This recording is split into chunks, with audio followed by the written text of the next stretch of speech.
Jeans pant লাগাই।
राघव भैया थोड़ा सा यहाँ पे आइए।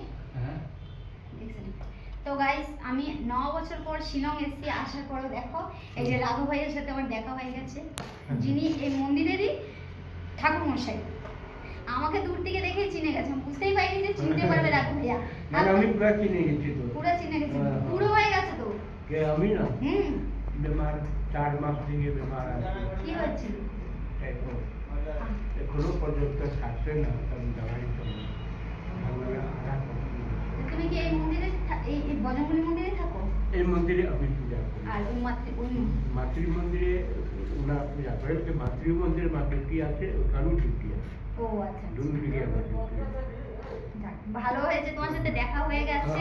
আমি ওদেরকে সবাইকে জিজ্ঞেস করছিলাম যে রাঘবের সাথে দেখা বলছে হ্যাঁ দেখা তো হবে, চিনতে পারবে কিনা না, তো যাই হোক চিনতে পেরেছে। আমি এর পরে চিনে গেছি। जींस पैंट लगाए, जेल सूट लगाए। बाग गोपाल के, जो हो गोपाल। जय बजरंग। সব মন্দিরে দর্শন করে, ও সব জায়গায় যায় সঙ্গে। হ্যাঁ, খুব সুন্দর আছে। ঠিক আছে, আবার দেখা হবে এখানে, রাত্রে আসবো আরতি যখন হয়। আরতি কটায় হবে এখানে? আজকে 7:30। 7:45 সময়, ঠিক আছে।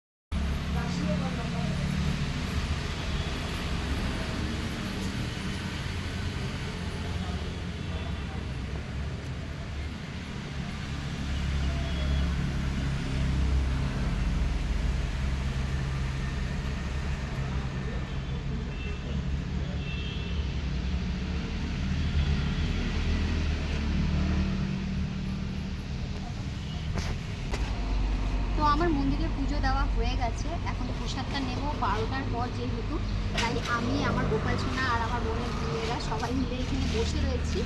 আর পুজো কমপ্লিট হয়ে গেছে। এতদিন বাদে যে রাঘু ভাই আমাকে দেখে চিনতে পারবে অ্যাকচুয়ালি আমি বুঝতে পারিনি।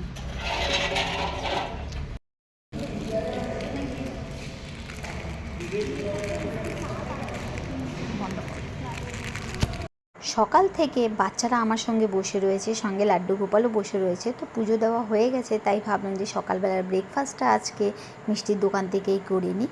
তো ওদেরকে জিজ্ঞেস করলাম কি খাবে, তো ওরা বললো যে কচুরি খাবো। তাই এখান থেকে কচুরি অর্ডার দিয়ে দিয়েছি, আর আমার গোপাল সোনার জন্য একটা ক্ষীর মিষ্টি অর্ডার দিয়েছি। আর গোপাল সোনাকে এখানে খাইয়ে বসিয়ে রেখেছি, আর 2 মেয়ের জন্য নিয়ে নিয়েছি কচুরি আর আলুর তরকারি। এইখানে ব্রেকফাস্টটা খেয়ে আমরা সকলেই বাড়ি চলে যাব। আর ভিডিওটি যদি ভালো লেগে থাকে অবশ্যই লাইক, শেয়ার, সাবস্ক্রাইব করে আমার পাশে থাকো। ওদের খাবার দেখে আমারও খিদে পেয়ে গেছে, তাই ভাবলাম আমিও একটা অর্ডার দিয়ে খাবার খেয়ে নিই।